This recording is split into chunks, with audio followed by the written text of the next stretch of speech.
Hi friends, இன்றைக்கி வீடியோவில் ஒரு சேப்பங்கிழங்கை வச்சு ஒரு டேஸ்டியான பக்கோடா எப்படி செய்யணும் அப்படின்னு தான் பார்க்க போகிறோம். இதுக்கு ஃபஸ்ட்டு சேப்பங்கிழங்கை அவிச்சிட்டு இதில் இருக்கக்கூடிய தோலெல்லாம் நீக்கிட்டு இதில் நான் சிறிதளவுக்கு வந்து கார்ன்ஃப்ளவர் மாவை ஆட் பண்ணிட்டேன். அது கூடவே சிறிதளவுக்கு மஞ்சள் தூளையும் ஆட் பண்ணிட்டேன். 1 டேபிள் டீஸ்பூன் அளவுக்கு மிளகாத்தூள். இதில் நீங்கள் எவ்வளோ காரம் ஆட் பண்ணுறீங்களோ அவ்வளோ செம்ம டேஸ்ட்டாக இருக்கும். இது கூட சிறிதளவுக்கு மல்லித்தூள்,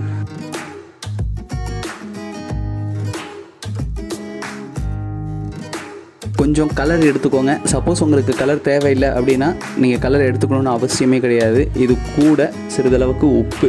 நீங்கள் உப்பும் பார்த்துக்கோங்க. உங்களுக்கு எந்த அளவுக்கு நீங்கள் அந்த கிழங்கு வச்சுருக்கீங்களோ அந்தளவுக்கு நீங்கள் உப்பு யூஸ் பண்ணிக்கோங்க. இது எல்லாத்தையும் தண்ணி போடாமல் ஜஸ்ட் மிக்ஸ் பண்ணிவிட்டு ஒரு பேனில் நல்லா ஆயில் ஹீட் ஆகட்டும்னு சொல்லிட்டு அதில் ஒரு 2-3 நிமிஷத்துக்கு நீங்கள் நல்லா வறுத்து எடுத்துக்கோங்க. நல்லா ஞாபகம் வச்சுக்கோங்க, நீங்கள் இது வேக வச்ச சேப்பங்கிழங்கை தான் நம்ம யூஸ் பண்ண முடியும். நார்மலாக வெட்டி நம்ம உருளைக்கிழங்கு மாதிரி நம்ம இதை யூஸ் பண்ண முடியாது. அதையும் ஞாபகம் வச்சுக்கோங்க.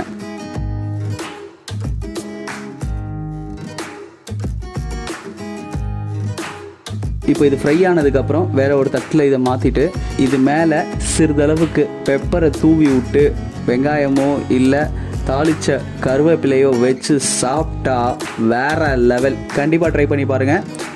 இது ஒரு ஹெல்த்தான பசங்களுக்கான ஒரு ரெசிபி. கண்டிப்பாக நீங்கள் ட்ரை பண்ணி ஆகணும். கண்டிப்பாக மற்றவங்களுக்கும் ஷேர் பண்ணுங்கள். அடுத்த வீடியோவில் வேறு ஒரு ரெசிபியோட சந்திப்போம். டேக் கேர், பாய்.